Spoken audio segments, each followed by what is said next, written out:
What is going on, you guys? It's your boy, El Idiota Profesional here, and we're back with episode 65 of the video game therapy series. It is the holiday season, so I have been on a short hiatus while I'm doing all that. I actually just been away from my computer, so I haven't been able to make one of these, but I am back. And my list has been piling up. I actually can't even fit on one vertical screen, one vertical monitor anymore because there's so many. And they're all just written in these haikus. So it's not like they're full thoughts anyway, but I figured I need to cross a few of these off just so I feel better about having talked about them, even if I don't get too into the details that I want. But anyway, a few logistical things before I get too deep into things today. There are a lot of new subscribers to the channel, and I'm gonna toot my own horn a little bit, and like this is like episode 20 or something of this series. I said that maybe one time I'll try doing the whole clickbait thing, because I purposely don't title my stuff anything, I don't know, ridiculous, because I don't really care if anyone watches this. In fact, I think it's a measure of authenticity if no one watches my stuff. But there are two video exceptions to that I posted more recently, I suppose recently within the last 2 months. And those are the two videos that have brought in 20,000 views and like quadrupled my subscribers from I used to just have like 50 or something. And never really got any more per video. Maybe like one would trickle in every few weeks, but now I'm up to almost 300, which is kind of crazy. I suppose it's kind of all relative. Bigger creators get that many subscribers in like an hour, but I don't really care. That's not why I do this. But anyway, if you're new, you don't know what this series is, you don't have to watch any of these videos. These are just me. This is more of a backlog of my philosophical musings with myself. Think of it like Marcus Aurelius's Meditations, except if he was not a Roman emperor and he was an idiot with a computer, which is who I am. And this is just me kind of talking to myself about different things. Also, just as this isn't really like a legal protection thing, but nothing I really share here is representative of my beliefs entirely. I like to play devil's advocate a lot. I tend to just ask interesting questions, even if they're very stupid or offensive or whatever emotion stirs up when I might start talking about something that is a little more abrasive than what you're used to. But that doesn't mean that I wholeheartedly believe something. So as a common thread in a lot of these videos is I like to use, I'll say unsavory references, namely like Hitler or the Holocaust or something, or just like black people or something, just as an example to use that is going a bit extreme. And this isn't to promote any kind of ideology. It's merely to make a point, I think. I'm never on the side of defending horrid things. I mean, I can't really say that, actually. That's not entirely true. But I only do so in interest of pursuing of inquiry. So it's not like I wholeheartedly believe anything that I'm sharing. So if you are a new viewer and you are like, what the fuck is this guy talking about? It's really more for sake of argument than anything. And if you're someone who appreciates or is interested in stuff like this, always feel free to chime in. You can email my thing or just comment on these videos. I see it. But I ask you to remove the, I'll say, personality from any kind of argument, and try to keep things more about the argument than the person. So to speak, just as an example, I might use a reference that is unsavory to you, and to try to make an argument of some kind, or at least go down some philosophical rabbit hole. It shouldn't be about like my idea versus your idea of right and wrong. We're merely debating the merits of the ideas themselves. So it has nothing to do with whether or not you and I believe what we're talking about. It's merely as an exercise. So in the same way, I will not assume that you are some kind of psychopath if you use Ted Bundy or Ted Kaczynski as the as an example for your argument. I expect a reciprocal, I don't know, trust in the sense that we're speaking about the arguments themselves, not about the individual people. I don't assume that you're some crazy wacko because you use crazy wacko examples. In fact, I just think it's more interesting to try and use different interesting examples because it often results in better conversation. So anyway, if you are new to the channel and you're like, what are these videos? I really just, the point of these is to have as little curation as possible, and they're truly just ramblings to the void. Sometimes I stumble upon things that are interesting, at least to me. Many other times I don't. But it's really the point of this, and I will keep this vow the best I can. These are not curated videos at all. They're no script. There's really only thing on that guides these is what I call these, I don't know, haikus really of things that I write down just to remember what I'm even thinking about. And then my goal here is to try and kind of, I don't know, digest them a little bit and talk about it. So like, for example, and this is actually gonna be a segue into our first topic. My haiku I have on my little notepad over here to the side is Mulvad VPN adds Y. So like that doesn't mean anything. So I'm going into my first topic here. So I use Mulvad as my VPN provider. Now VPNs are, I'm not the first one to say this, but are probably the most mistaken modern technology that is shilled by people. Nobody, it seems like people that are proponents of these or talk about VPN, they have no fucking clue what any of it does. To think that a VPN is this silver bullet for your privacy and they can't see your, porn history or whatever, you're an idiot. Especially the YouTubers that shill this. I'm not sure if they're given just a horrible ad read or the advertisers, like the companies themselves to hire people to, get affiliate advertisers don't know what the fuck the technologies do, but the ads all are just brainless. They don't make any sense if you understand the technology. Merely what a VPN is it obfuscates your IP address, and it simply shifts the burden of trust from your ISP doing unsavory things with your internet traffic to your VPN provider. Also, to be noted here, web traffic as a whole has been encrypted. HTTPS was written about, and like the first RFC was back in, 2000. So it's been over 20 years where we've had HTTPS. And it's been probably been mainstream for, 18 of those. So it wasn't really until like 96 when there was HTTP 1.1 where your web traffic was truly unencrypted. Like your web traffic's encrypted. It's not like your ISP can get your bank details and anything you're plugging into websites. It merely gets the addresses of sites that you go to. Which again, you're probably not doing that great a job of obfuscating that anyway. If somebody really wanted to, they could, sniff your DNS requests, or I don't know, all kinds of man-in-the-middle stuff that you're way more likely to run into. It's probably already just compromised than, oh no, they can see what I'm watching. No, you've already lost that battle probably, unless you really know what you're doing. Which at that point you would understand a VPN enough to know that the claims they're making in these videos is stupid, and the way they're framing it is really just a boogeyman scare to get you to buy something. So anyway, sorry, that was a brief aside on VPNs, and there's a lot more to go into that, and I gloss over the specifics. So if you I don't know, if you need a primer on VPNs, I'll make a stupid video about it, but only on request. Anyway, the reason I wrote down Mulvad VPN adds Y is I saw ads for Mulvad VPN. Now, I use Mulvad because they allow you to pay anonymously, and you can pay with cash. You can just mail in cash. You can spoof a return address. You can just write in Ricky Bobby at rickybobbylane.whatever, and then you mail it to them in cash with an account number, which you can just auto generate.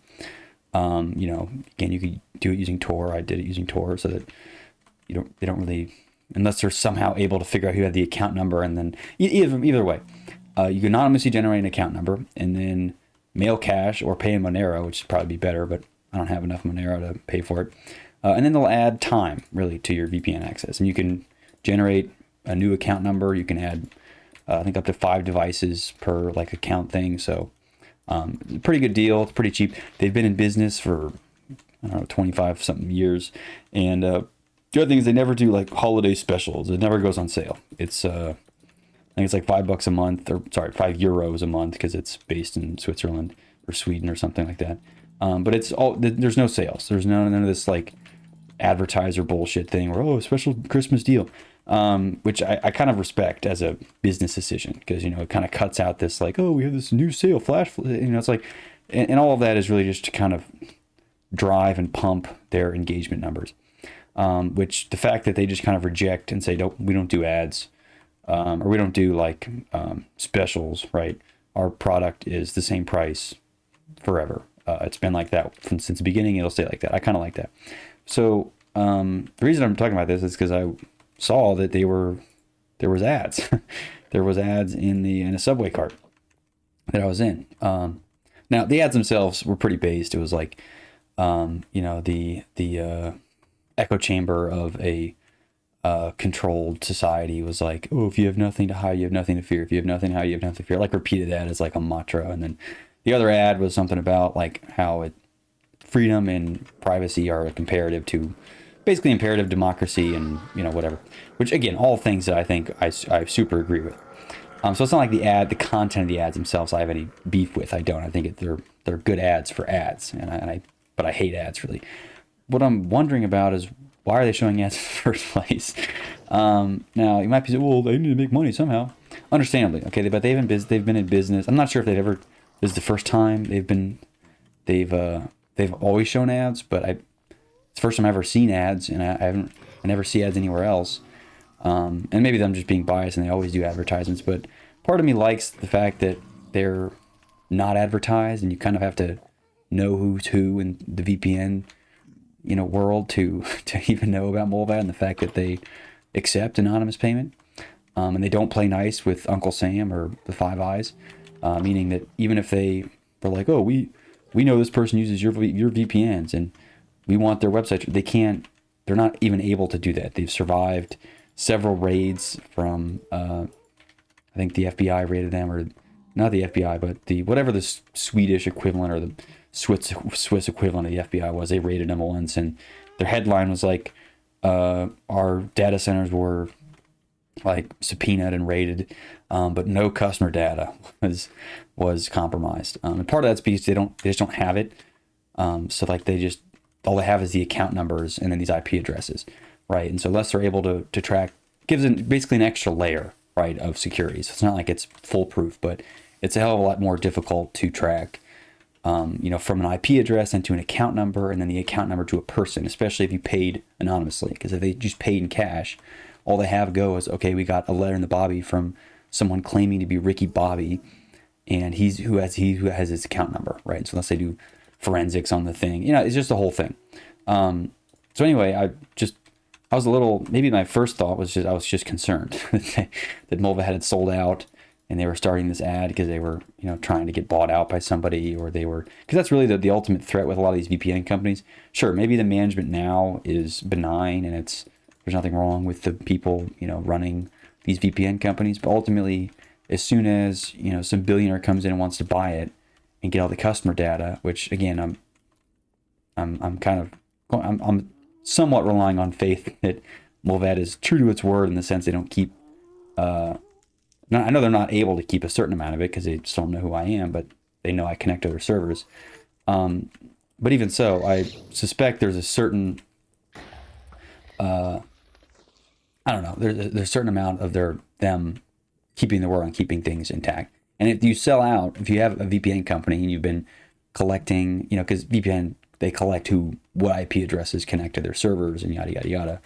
If they've been collecting that for months and months and months, they have the names, credit cards, the bank details, yada, yada. They have everything there. And then some billionaire comes down and says, I want to buy this whole company for $4 billion. You're like, well, it's only not even worth that much, and we care about our customer data. Like, fuck you. I just want to buy it. I want all the data. You know, as a business owner, you're like, well, they're offering 3 times my markup price, the price of my company, for all the data and the company. You know, I'll just sell out. Fuck it. And at that point, it's too late, right? The whole security stack is compromised, and you're kind of just basing your whole, efficacy of this product off of really, the executive's whim on whether or not they want to not sell out to somebody. So the reason I was worried that they're showing ads, and maybe they've always shown ads, but this is the first time I've seen kind of more blatant, like you have to pay a lot of money for these ads, is that I don't know, they could be trying to sell themselves to somebody. Or maybe they're under different management that is trying to boost their numbers, right, and get more customers. And I'm not saying it's bad to get more customers. I'm not against that, but I don't know. I'm more interested in like the quality of customers that, like, if it were my business, of course, it's not my fucking business. So both literally and in the figurative sense of the word, it's not my business, but I would rather have, high quality, like, security conscious customers if I were Molvad than, somebody's mom who's just gonna, happily just punch in their credit card number anytime to buy anything and is logged in everything and uses Chrome's browser cookies. Like, it's just kind of the last person you'd want if you were trying to keep things digitally secure. This person's just completely lackadaisical about their OPSEC. And not everyone's as concerned, so I totally get that, but I was still a little bit concerned about why. And maybe, what is that? I'm not sure what that says about me or about, I guess, society at large, is that when I see ads for a company that I like and I have paid them money, I mailed them cash. My first thought is, is concern, right? Instead of like, oh, look at that, I like those ads, these are nice. It's a company I supported. Instead, I'm like, oh, damn it, do I need to go find another, VPN provider now? Because I know they also rolled out a browser, and I haven't given the browser for a ride yet, but because I presume, like, how long they been working on this? Could it really be better than Firefox? It's like, I don't know. I'm just not certain that if I don't know how much more resources they have behind them, and if they're going to be able to make a dent in that kind of market, or really what else it provides besides Firefox and Tor, because those are really the two browsers that I use exclusively, pretty much. That and like command line browser called Lynx, or just curling stuff. That's another way that I do it, but I only do that when I'm just really feeling like a command line chat and want to do it that way. But either way, I was maybe it says something about the direction our society is going when the first thing I think of when I see an ad for a company I like is that I'm concerned. So maybe I have nothing to fear. Maybe they've just always done ads, and this is the first time seeing them. I hope they don't lean too far into the ads, because if you relying on ads for exclusively your business model of customer acquisition, is especially ads like that. It's like ads in a subway. It's one thing to have, like, I don't know. I guess it's better than paying for like the tracker ads with Facebook or anything. I guess that's more unsavory than just kind of a generic, what I see is like the modern day newspaper, which I guess would be the subway. But I don't know. Perhaps there's some reason to be concerned there. But anyway, that's probably enough of my first topic. There's a lot more to be said on VPNs and stuff, but I hope that Molvad is staying true to their beliefs, because I'm kind of locked into them until until my money dries up, and I don't really want to burn that money because it's paid already. Anyway, but that was the first kind of topic. Let's see.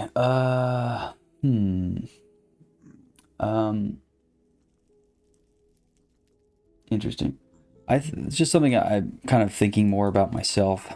I've been a student for a while. Many years I've been a student. And a student, I mean in a educational sense. I've been a student of an educational institution.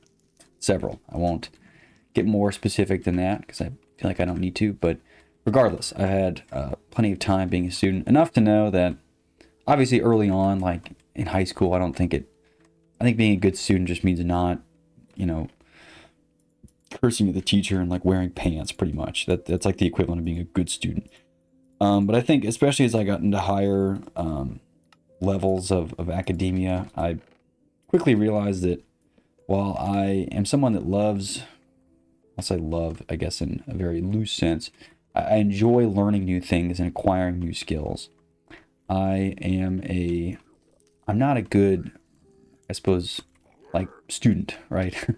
um, I've thought about thought very briefly about like a PhD route, and I quickly realized that I'm a pretty horrible student actually at that. I don't, especially once you get very deep into academia, the subjects and the applicability of research and things gets so niche that you're really unable to talk to anyone about what you do outside of a very high level sense. Even then, it's like it gets very, very difficult um, to be practical about what you're learning. Very few deep academic kind of PhD level endeavors have a level of applicability that is someone you could talk to your mom about it with, and even, you know, or somebody over like an elevator pitch. You couldn't feasibly give enough information. And part of that, it kind of speaks to the depth of human knowledge that we've gone so deep into these categories that we can't, you know, we can no longer just explain our master's thesis in a few sentences. It needs to be like an entire dissertation. They need all these background information, this history, yada, yada, yada. So I guess it's one thing to kind of commend humanity for that, but it's another to kind of think about the nature of this education as a whole, as a paradigm of education. Now, I'm not going to be coy in the fact that I think it's kind of stupid. I am not really, despite spending time in a lot of secondary education, I don't think it is a helpful exercise for actually learning stuff. And not even just learning maybe the theoretical concepts behind things, because maybe there's people really like that, the structure of academia. But the structure is, I guess, a one-trick pony, really. There's not much innovation, I'll say, going on in terms of actual learning within education. I think, again, I'm kind of separating education and learning, because my realization is that I'm a good learner. I can learn things quickly. I pick up on stuff, I guess, not with ease, but with relative ease to someone else. You know, conceptually, I can understand things at a decent speed. However, I'm a horrible student in the fact that I'm not interested in, I guess, just ass-kissing teachers and writing this stupid crap and putting all. I don't care about the assessment. I think is really dumb. And there's just a lot of ways that we kind of measure this learning, because that's really what formalized education is measuring learning, right? Okay, this person, quote unquote, learned this topic. Okay, we need to measure this. How do we need to authenticate the fact that they know this? But I'm kind of, anyone who's kind of spent time in academia knows that measurement is horrible. Is not an accurate depiction of what the person actually knows. In fact, it is perhaps a more accurate depiction of their ability to memorize stuff, or their ability to pretend like they know something, or there's just a whole lot of ways around actually learning stuff. And while I've spent time in school, I've spent more time learning outside of school. Everything I've learned, I guess, from the area of technology with Linux and security and all of that, has all been completely extracurricular. Not even like with some club or some shit. I've been no clubs. Well, that's not totally true, but that's not where I learned any of it. All of it was kind of this self-exploration and self-learning, which I think is really what the point of education should be, is like learning how to teach yourself. Because ultimately I'm not going to write up exams and tests for myself to see whether I know things. Like I'll decide whether or not I know something by, can I do something with that? And I realize that's kind of a pragmatic approach to knowledge that might be theoretical. So it's like, how can I make something practical if the knowledge itself is entirely theoretical? Well, that's kind of a different problem entirely, but especially if I'm not going into these super niche fields, I'm going to measure my own ability to know something or to learn it by what I can do with it. And that's kind of been what I've done outside of more formal educational environment. which is at odds with the educational paradigm of at least Western education. And it's probably even worse in Eastern. I don't want to give too much credit to, oh, everyone, they're doing it right in France or whatever. I'm not sold. They're doing it right anywhere, because I've studied at, I'll say, globally recognized institutions with global people. Again, I was a minority in several of these, this location, and nowhere do they seem to, everyone seems to have their head up the proverbial academic ass.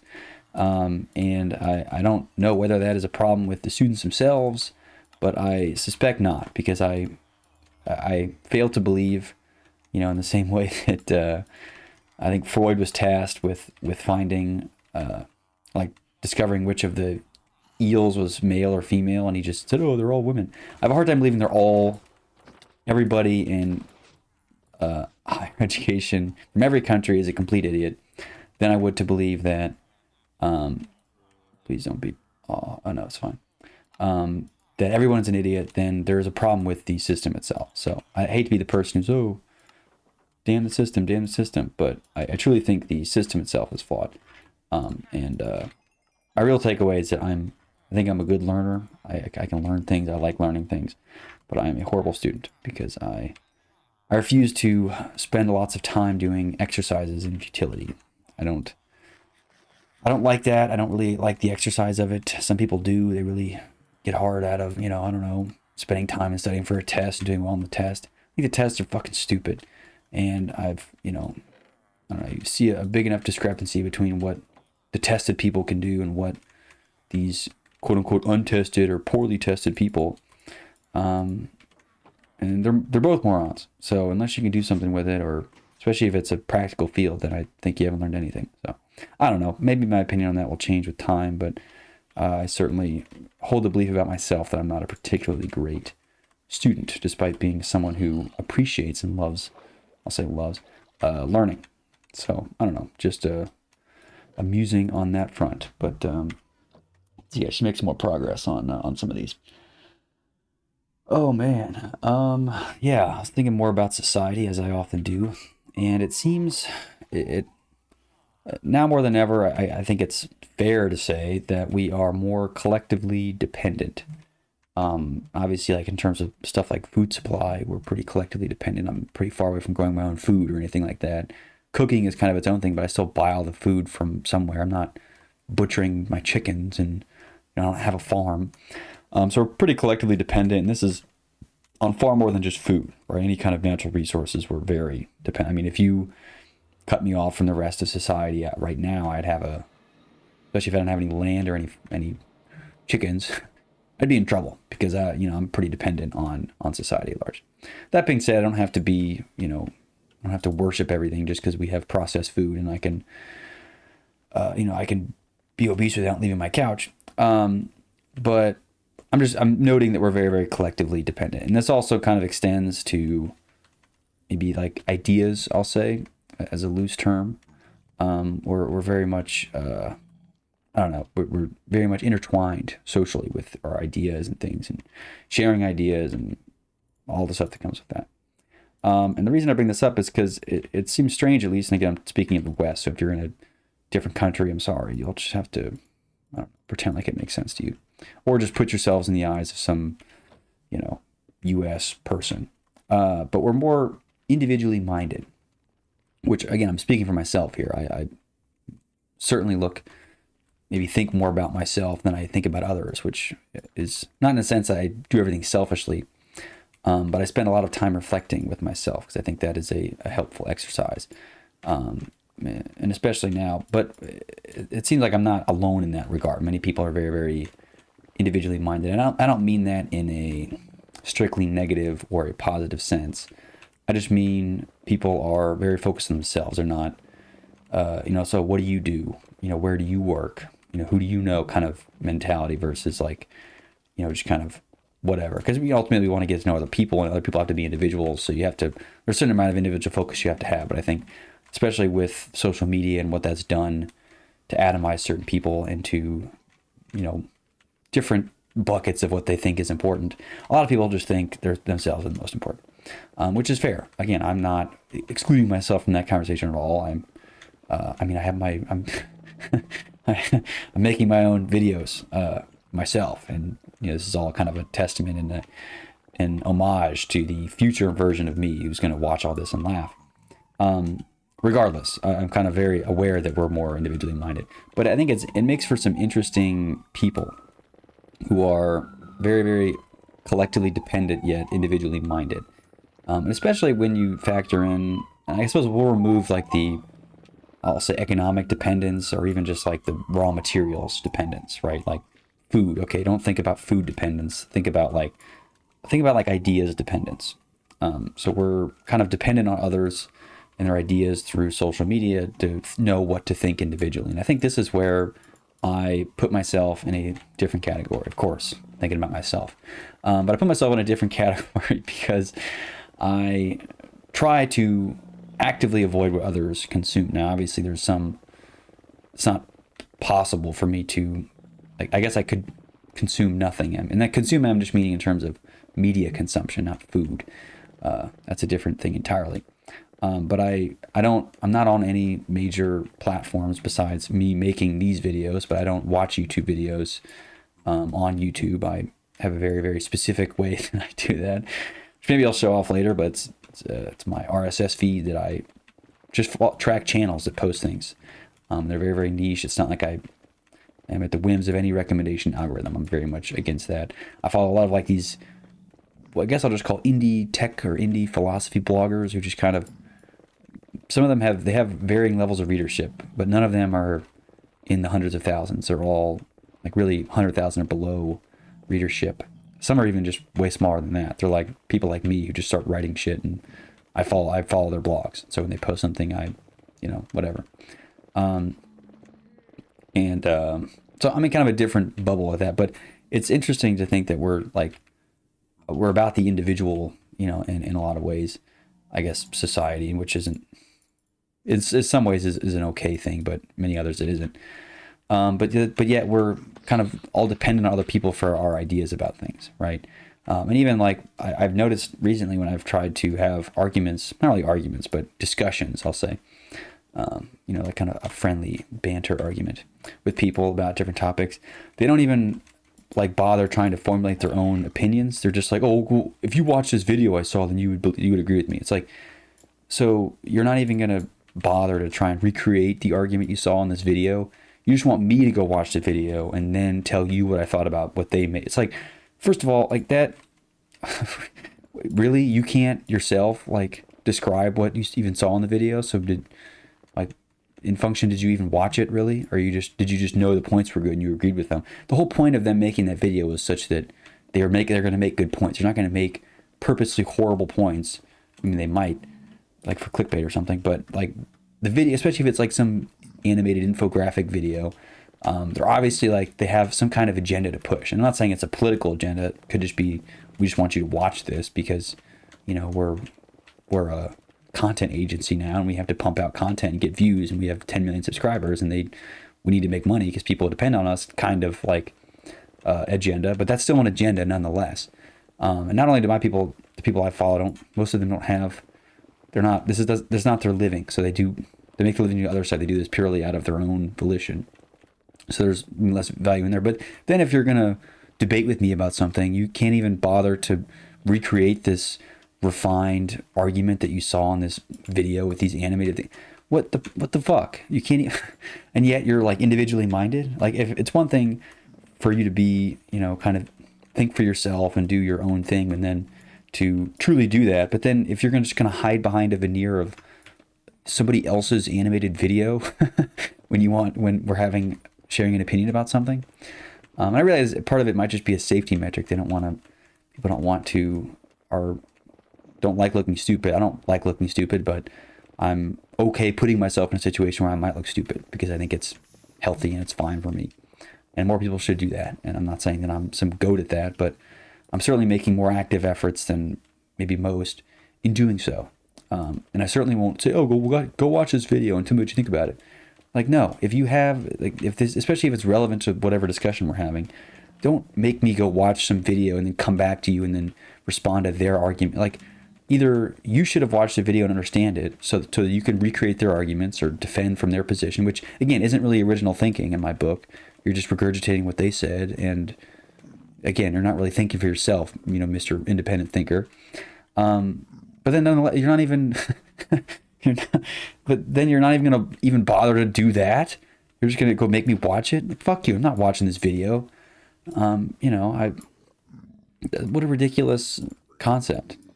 So it's strange to think that we're, again, so collectively dependent when it comes to this ideas economy or attention economy, whatever.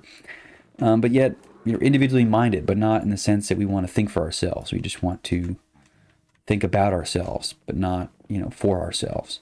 Because it's one thing to be selfish thinking and like think about how I'm better than somebody or whatever. But I think a lot of my thinking about myself isn't done selfishly.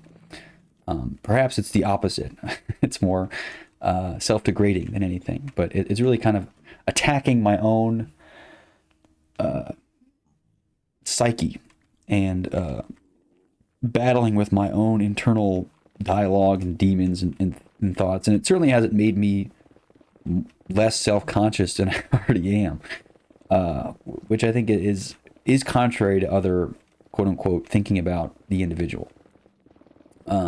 So I don't know, maybe there's more, I guess, kind of the argument kind of bisects versus from like this independent mode of thinking to an individual selfishly mode of thinking.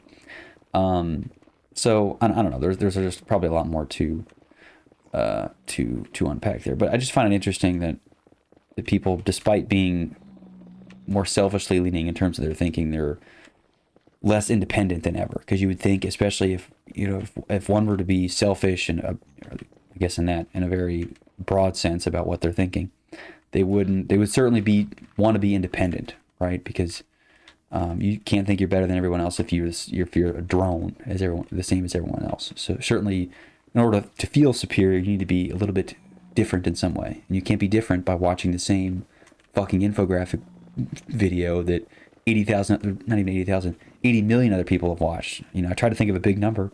80,000 wasn't even big enough. 80,000 is a small, a niche channel really in today's day and age. So much less you're watching somebody from a guy with 200. So I don't know. It's interesting to think about. So anyway, I digress.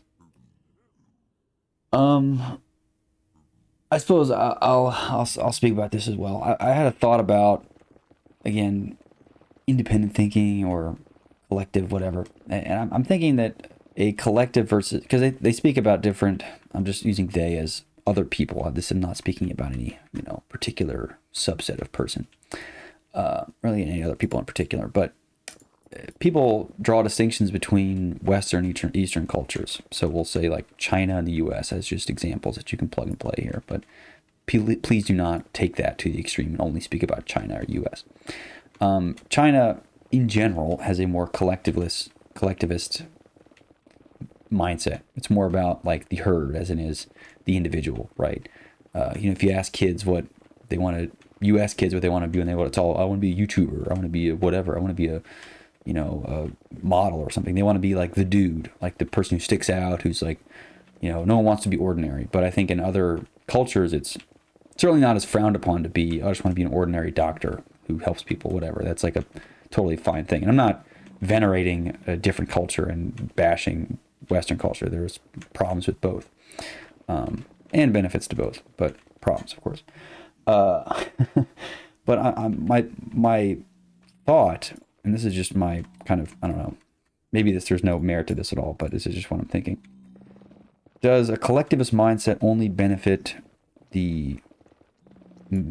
I'll say the median or the average or the below average person? Because what I'm thinking is, suppose you are above average in whatever metric we're talking about here. I don't know what metric we could be measuring here, what we could use to speak about this. But if you were above average and you were thinking about individual, you're consistently kind of below your level, right? Versus if you are, say below the average or the mean, I'm not really sure whether you should do the average of the median, or the mean of the median. I feel like those words better. In this case, because I'm not really sure what the metric would be then, but wouldn't it only benefit you if you were below that to be, invested in the collective? Especially if you thought that you were better than others, you wouldn't want to be, I guess, hampered by the, whatever the median person is. Now, I realize the big problem with this is that in most ways, everybody is average. Now, I realize that that's kind of a difficult thing to unpack because you have to think about it for a second. But in most, and I think about this like in the case of the race car Johnny. In terms of like, let's say when it comes to, I don't know, performing surgery, most of us, unless you're a surgeon, are the race car Johnny. We have no fucking clue how it works. We just want it, race car go fast. We want the surgery to work. So we are race car Johnny. As someone who I hate the law, I'm not a lawyer.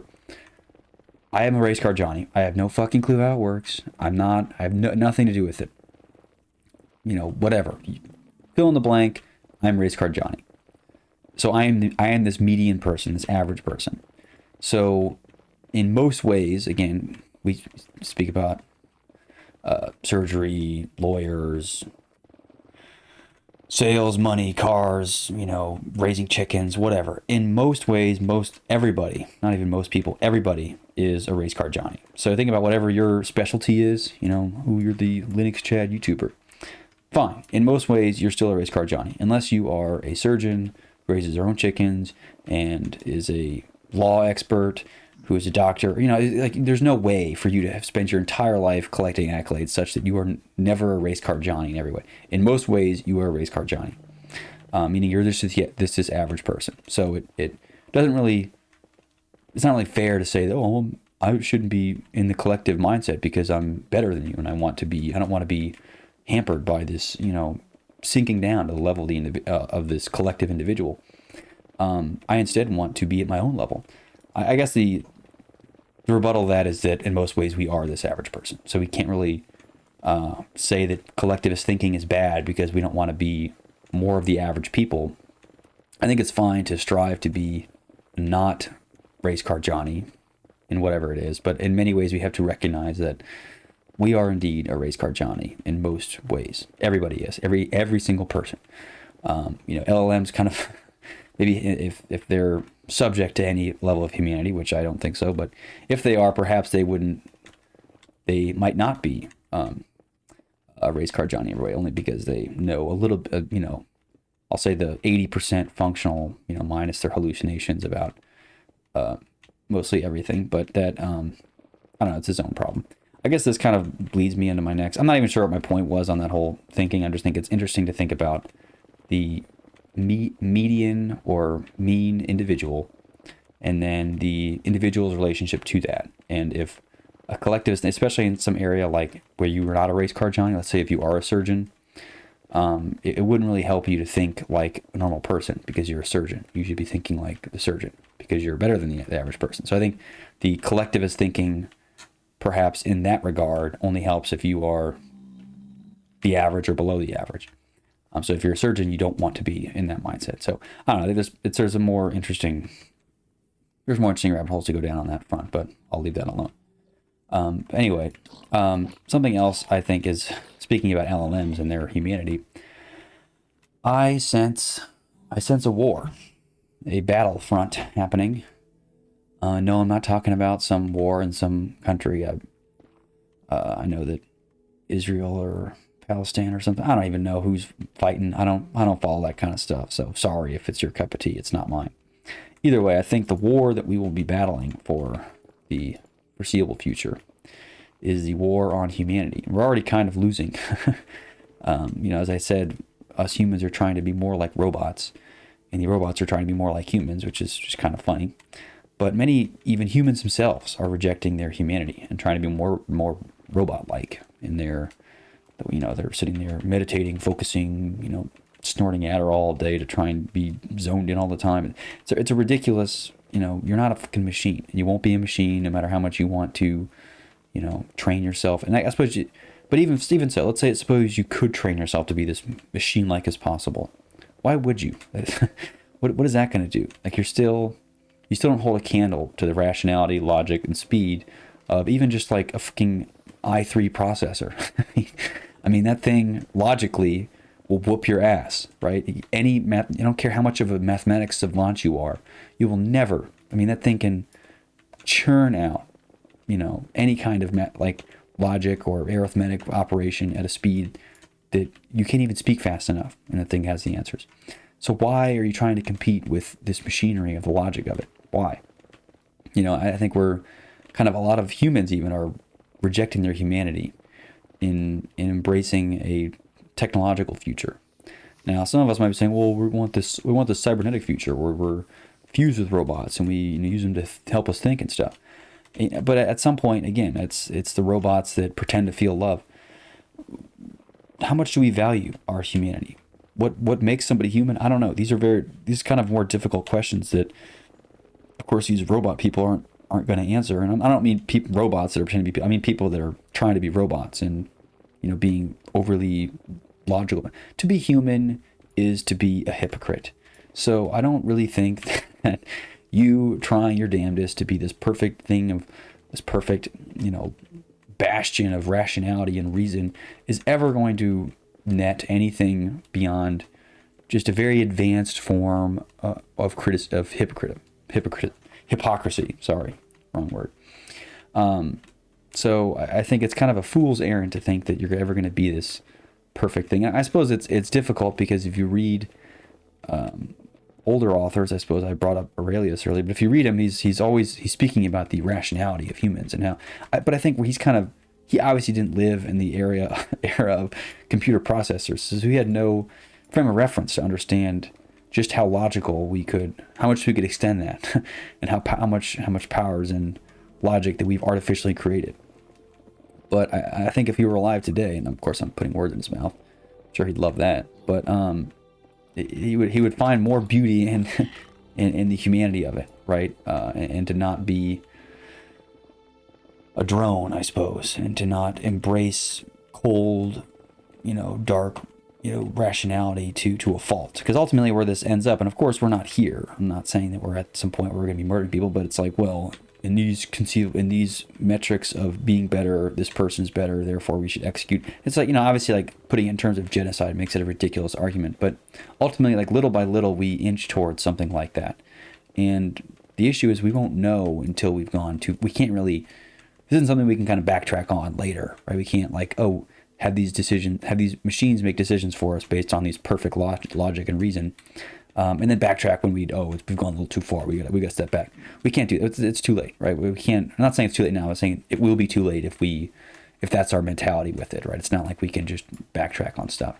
So I'm kind of being the first to say that I'm not really sure who to call out here, but many people are rejecting humanity in embrace of the cold logic and rationality of it, in the thinking that, rational thinking is always better.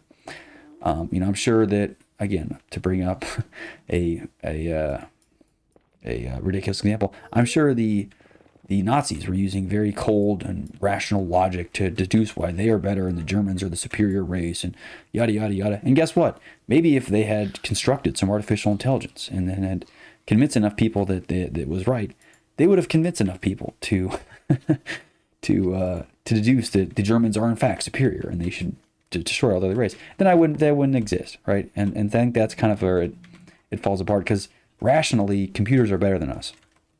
And if you only ever use, I guess, logic and rationality to decide things, then the computers logically would decide that we are useless because we are not logic.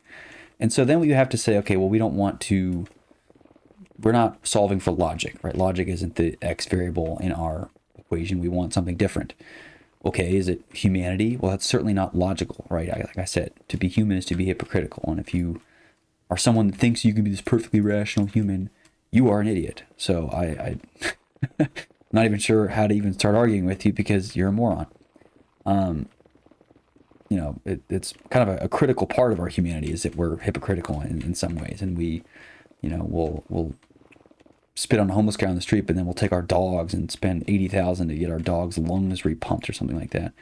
And well, the dog's life is more important. There's all these ethical arguments. We have none of it figured out, right? There's so many unanswered questions, and even just discussions yet to be had about the value of humanity and where things lie, about even human rights, defining human rights. What are inalienable human rights? Humans don't inherently have rights, but if we're making them up, while we are, what are they? You don't know. You can't answer anything.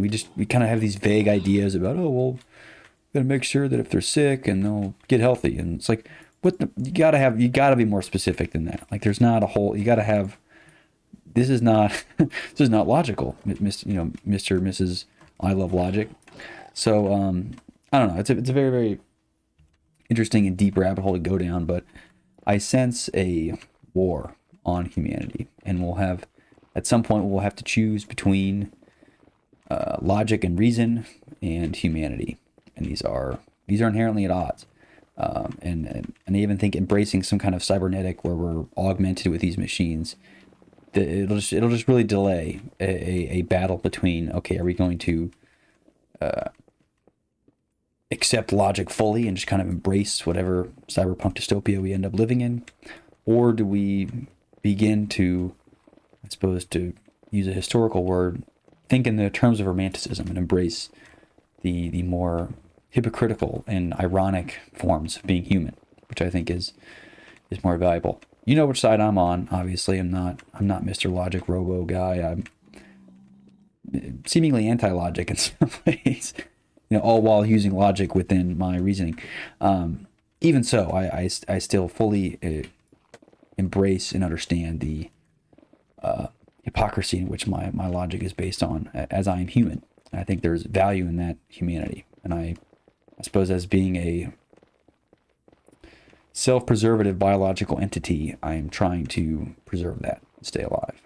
And I want that for other humans as well, because that seems like something that might fall into the, humanitarian idea. So maybe I'm just romanticizing things. I suppose I'm using that in the historical sense, not in a romantic sense,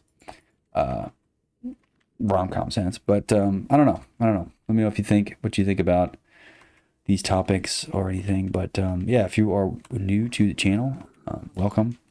There are a lot of new people. I'm going to be making more of those Linux videos because I guess people like those. Not that I'm going to sell out to these Linux people, but I'm still going to make these, obviously.